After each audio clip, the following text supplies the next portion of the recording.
Si j'ai écrit Hugo et les rois, c'est tout simplement qu'Hugo, c'est moi quand j'étais petite, c'est-à-dire une vraie souffrance à l'école, une vraie incompréhension de l'orthographe, de la grammaire, tout était mélangé.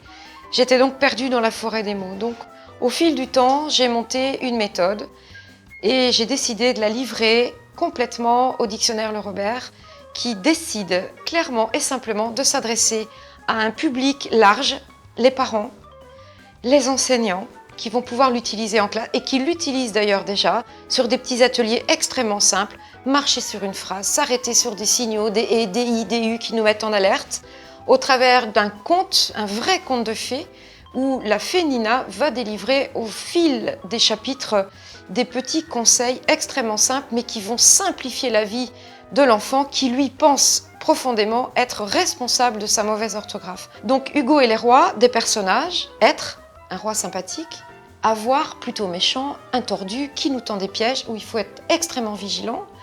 Quelquefois ils se battent tous les deux. Rentrent en scène des personnages nouveaux qui sont troglottants, qui lui va nous dire « mais c'est tout simple, un mot qui se termine en « et » précédé de « là ». La dictée, est-ce que tu peux la toucher avec ton doigt? Tu viens de l'écrire, pose un petit « e » à la fin de dictée, tu peux la toucher, elle est réelle et certaine. Voilà, et « e ». On va se retrouver avec la cheminée, la bouée, mais la volonté, lui demande Troglotan. La volonté, tu ne peux pas la toucher, la volonté est.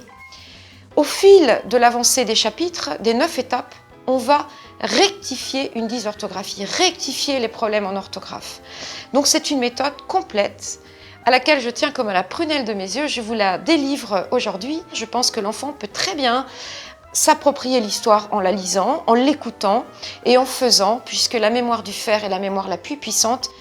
Réexpliquer la grammaire, c'est tout simplement remettre sur les rails des enfants qui reprennent confiance en eux.